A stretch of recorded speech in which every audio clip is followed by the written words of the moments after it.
تويوتا يمكن تغير قواعد اللعبة وتجيب لنا سيارة كهربائية تشحنها 10 دقائق تمشيكم 500 كيلو، معقولة؟ وأيضا لو تكلمنا عن آبل فسنتهم القادمة حتكون مختلفة رغم نجاح هذه السنة، وسامسونج هم الرابح الأكبر مع كثير من التسريبات الإيجابية واللي تضرب سلسلة النوت وتبين لنا أنه خلاص النوت ما عاد بيستمر.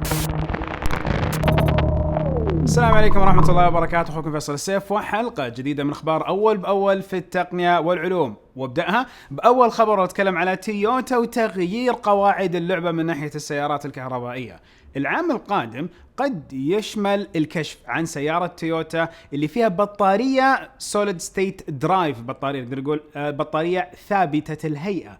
وش سالفة البطارية هذه؟ المواد المصنعة منها بطارية أجمد، فما فيها ذاك السؤال ولا فيها الباكجات اللي متعودين أنها تكون بطاريات الكهربائية.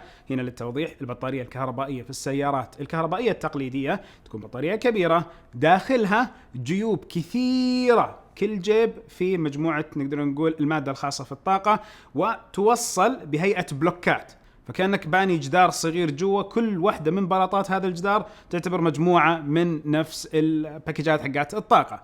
فلو جت تويوتا وطلعت هذه البطارية بعلم انه 10 دقائق تكفي لشحنها شحنة كاملة، هذا الصدمة، والبطارية تمشيكم 500 كيلومتر، وكذا نعرف أن البعد اللي كانت عشته تويوتا من السيارات الكهربائية والاستثمار الضخم فيها، عندهم أشياء بسيطة وهايبرد وأشياء زي كذا، نعرف أنه جاب أكله صح. لا ننسى أنه دائما هم يتكلموا عن السيارات الهيدروجينية، شفتها وجربتها وتكلمت عليها في اليابان، ولكنهم يجيبوا سيارة تكتسح السوق، هذا الشيء المتوقعين 21 من تويوتا، فننتظر ونشوف بإذن الله. وفيسبوك يتم مقاضاته من الهيئة المسؤولة عن التجارة في الولايات المتحدة الأمريكية، وأتكلم عن نفس USFTC. رفعوا قضية على فيسبوك ومن أكثر من مكان، وبالتالي القضية هذه على أساس أنه فيسبوك تسوي مونوبولي. معنى مونوبولي أو المصطلح بحد ذاته أنهم هم يحاولوا يكتسحوا السوق بشكل كبير ويستحوذوا على كبار التطبيقات وتصير ملكهم، وبالتالي يصيروا هم عمالقة نفس التواصل الاجتماعي، وبالتالي ما حد يقدر ينافسهم ولا حد يقدر يدخل في مجال التجارة مع شبكات التواصل الاجتماعي. عارفين فيسبوك يملكون واتساب وانستغرام، فيمكن تبعات هذه القضية تعني أنه فيسبوك تحتاج تبيع هذول التطبيقين، وبالتالي نعرف أنهم يقدروا يستمروا للأمام حتى لو باعوهم لشركات على الورق هم متباعدين، ولكن في الآراء وفي التوجهات متطابقين. ولو صار هالأمر فيسبوك ما خسرت شيء، شروا أحد التطبيقات بمليار والحين قيمته 19 مليار. تويتر تستحوذ على أحد الشركات الناشئة، ونتكلم على تطبيق سكواد اللي يتيح مشاركة شاشة الجوال أو شاشة الجهاز بشكل مباشر، وهذا التطبيق اللي وصل نموه إلى 1100% خلال فترة الحجر المنزلي وبداية جائحة كورونا، وبالتالي تويتر وسعت مجال العمل ويقدروا يحصلوا على خبرات جدا كبيرة من ناحية مشاركة الشاشات وبث الفيديو والصوت، وبالتالي تويتر واضح أنها قاعدة تحاول تكبر مسألة التطبيقات والإمكانيات اللي هم يقدموها من خلال تطبيقه. جوجل وبيكسل جديد، أتكلم على بيكسل 5 برو، نسخة البرو اللي قد تحمل كاميرا أمامية تحت الشاشة حسب التسريب اللي بان، ونعرف أنه هذا المبدأ ما بان من الشركات تجاريا بشكل مكثف إلا من بعض الشركات، يعني نقدر نقول الصينية اللي ما جت لمنطقتنا.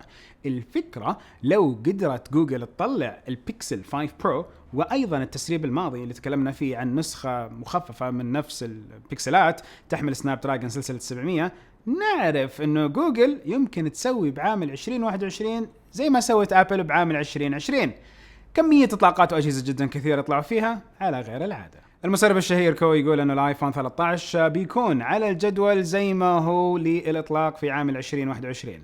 بغض النظر عن الخبر والتسريبات والكلام عن الآيفون الجديد، شيء سويته أبل هذه السنة أنه طلعت مجموعة كبيرة من الآيفونات لم يسبق أن أصدرتها في سنة واحدة.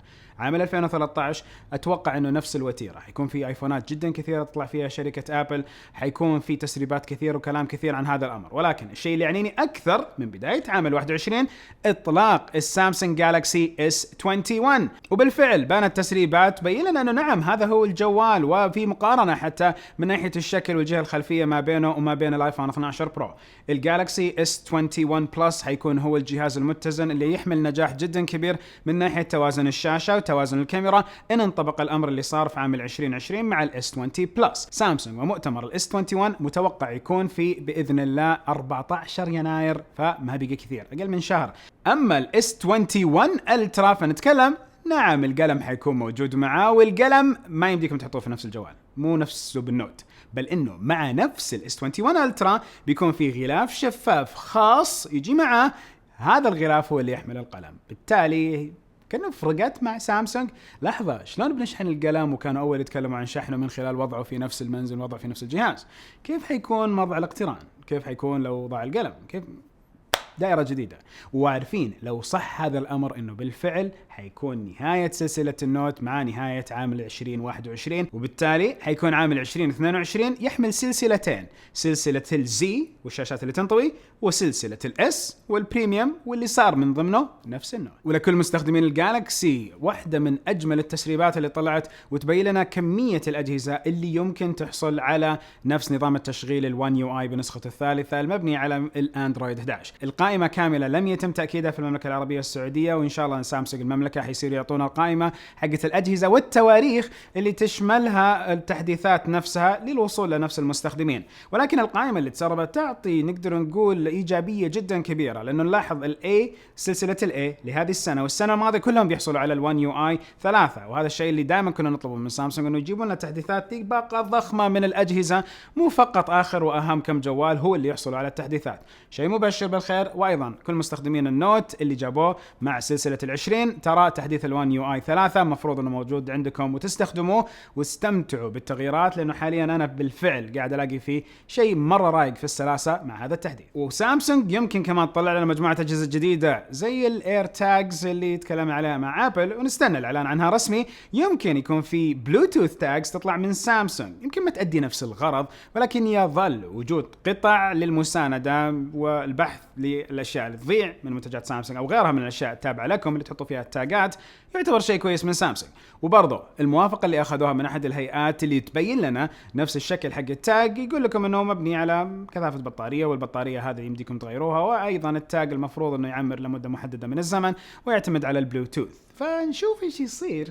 ولحظه، اوكي، لو نشوف وتيره الاطلاقات اللي قاعده تصير من اثنين من اكبر شركات العالم في الجوالات، سامسونج وابل، وخلينا نحط على جنب شويه هواوي. حلو، هنلاحظ ان سامسونج وابل في كثير من المنتجات المشتركه ما بينهم، قد يعلن واحد منهم هذه المنتجات قبل الاخر، وفي ايضا عارفين شراكه تجاريه ما بينهم في توريد القطع من سامسونج لابل، وايضا في تعاونات كثير من ناحيه الاطلاقات. فمعليش، لو شفنا السنه الماضيه كانت سنه خرافيه لسامسونج، السنه هذه سنه خرافيه لابل. ارجعوا بالوتيره كل سنه حتلاقوا كانه تبادل ما بينهم. واحدة من السنوات تلاقي سامسونج تطلع لنا سلسلة الاس 9 واشياء مرة قوية في السلسلة، وابل تعطينا تواضع باطلاق من شيء نقدر نقول التنس. نجي قبلها ونلاقي نفس ابل طلعت لنا 10 وكان شيء مرة خرافي، وسامسونج طلعوا لنا الاس 8 كان شيء عادي. في شيء قاعد يصير ما حد انتبه له ولا شلون؟